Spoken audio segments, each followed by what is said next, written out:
Título 1. El socavamiento de los derechos humanos en la globalización actual, la crisis de poder de las burocracias privadas. Hablamos de una crisis de poder de las burocracias privadas. Eso no significa que el poder ya está por derrumbarse.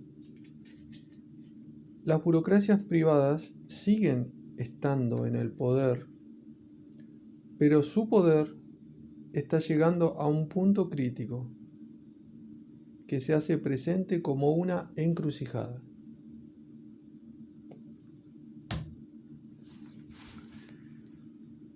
Para ver eso, analizamos las transnacionales como burocracias privadas. Hoy son grandes aparatos burocráticos que tanto en su tamaño como en sus procedimientos constituyen una burocracia privada, en función de la cual las burocracias públicas se están transformando en sus apéndices. La gran empresa se transformó ya en burocracia privada desde los años 70 del siglo XIX.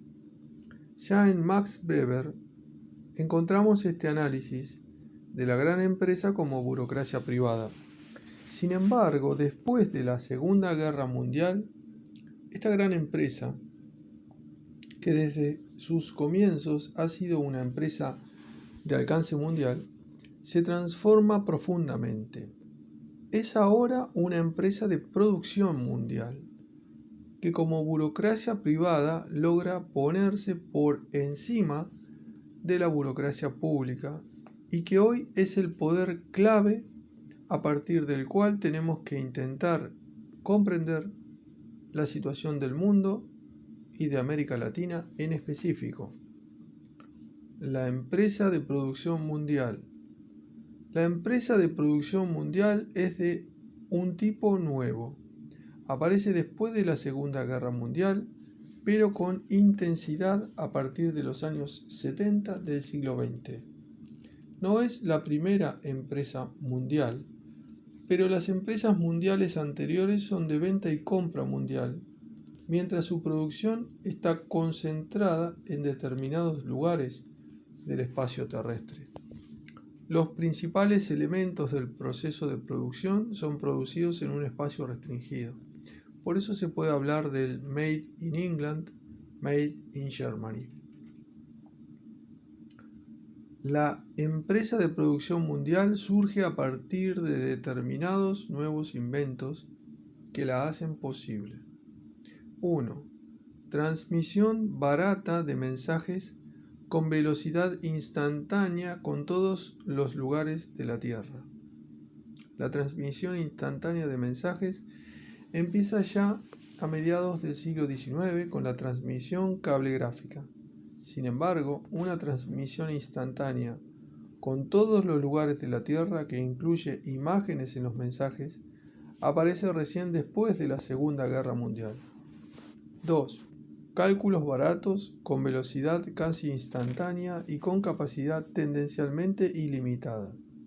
Estos cálculos aparecen también después de la Segunda Guerra Mundial, especialmente a partir de los años 70.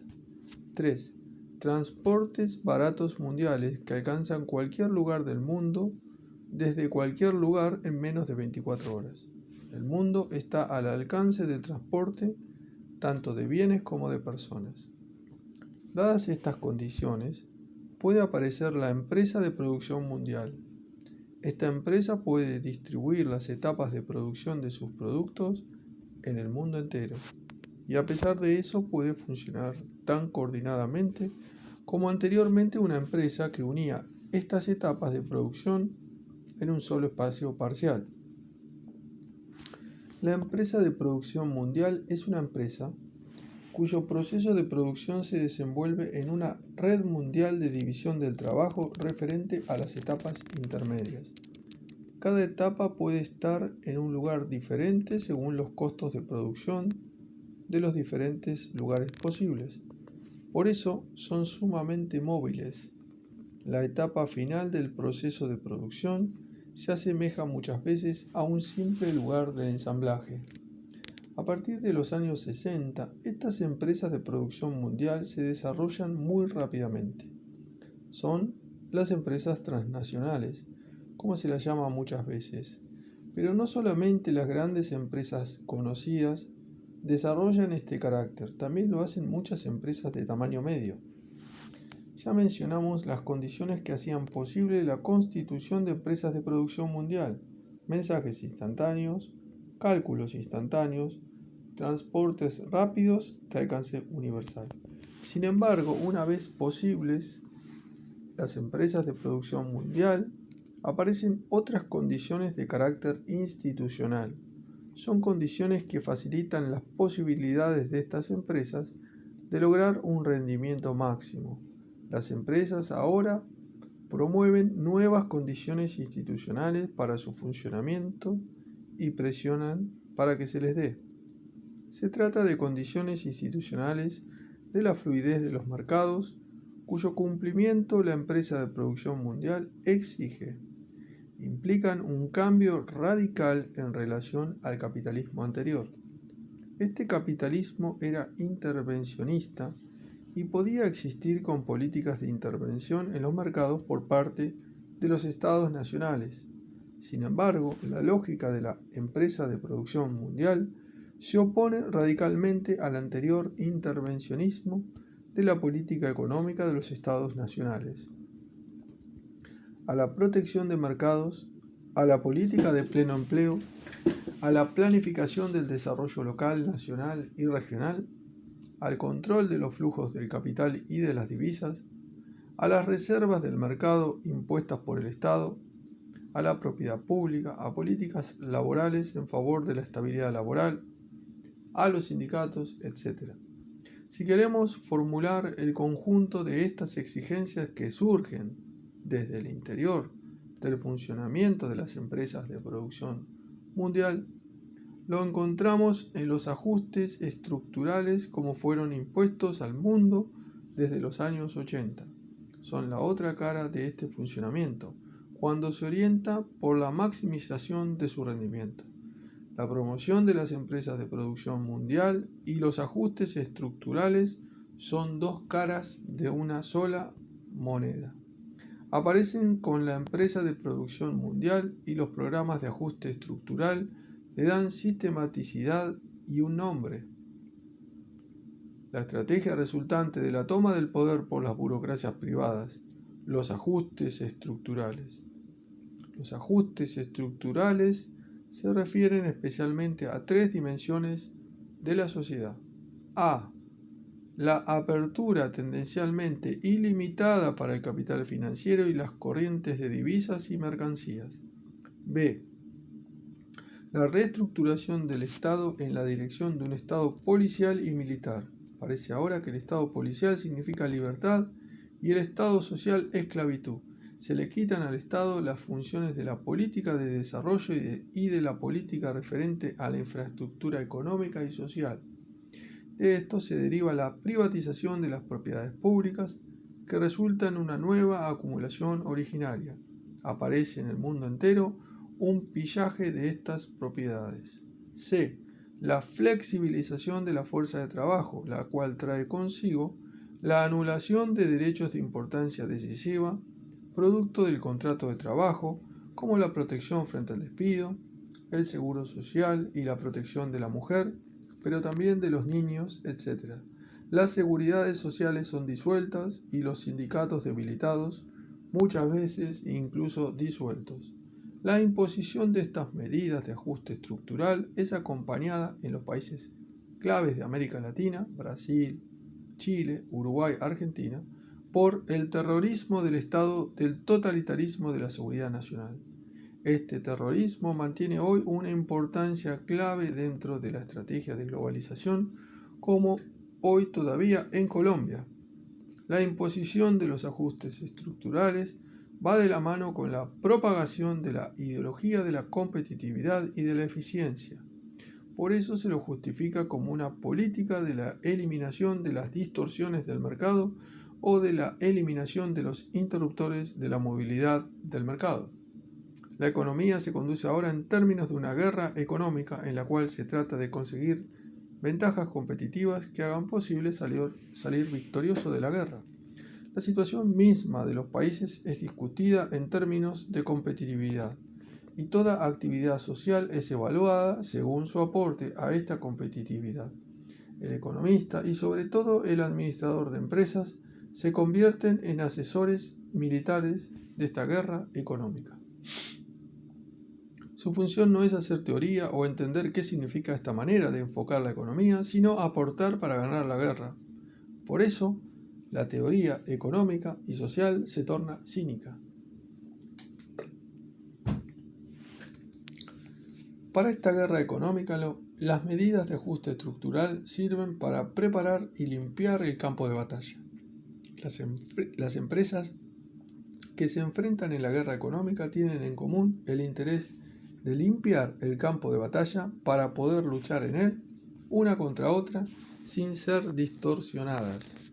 Desde el punto de vista que nos interesa, esta eliminación de las distorsiones del mercado tiene una importancia central.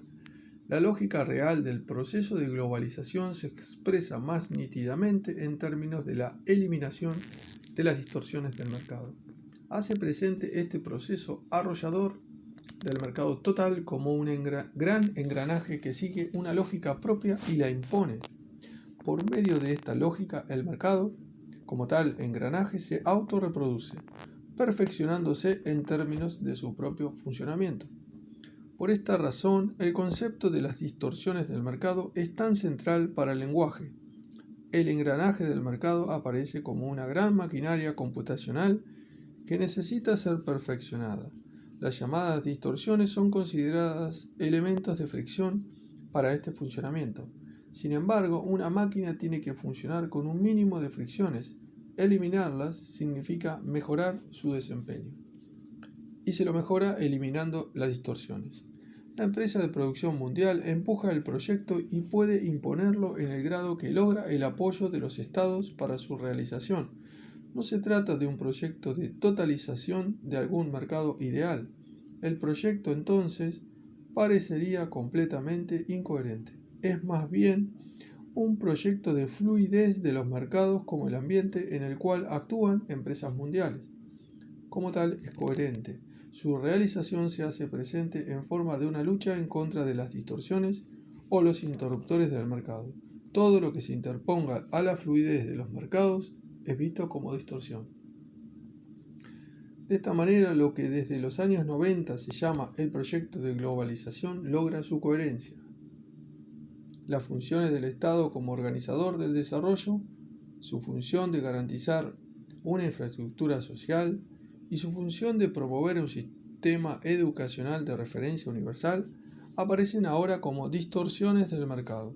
También las reglamentaciones referentes al uso del medio ambiente aparecen como distorsiones del mercado, así como toda defensa del nivel de vida de la población.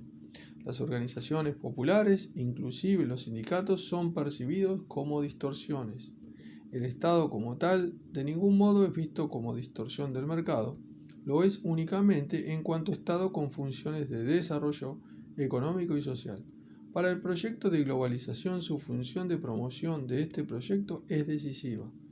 Por consiguiente, el desmantelamiento del Estado, del que se habla tanto, es una reestructuración del Estado en función de la promoción del proyecto de globalización e inclusive de su subvención financiera de su empuje. Pero ahora se trata de subvenciones de cantidades inauditas hacia las empresas mundiales, a las cuales normalmente se da el nombre de incentivos. De este estado se habla como un estado mínimo, aunque sea un estado máximo. A esta luz, las políticas intervencionistas anteriores aparecen como distorsiones del mercado. Por tanto, se habla del anti-intervencionismo. Sin embargo, aparece un estado transformado que es altamente intervencionista en las relaciones humanas y en las relaciones con la naturaleza. Para no intervenir en los mercados, tiene que intervenir en todas las relaciones sociales en nombre de la privatización y de la flexibilización. No se debe olvidar que la privatización es una política de los poderes públicos. Ellos la hacen y no los privados. Los intereses privados solamente pueden empujar políticas de privatización de parte de los poderes públicos.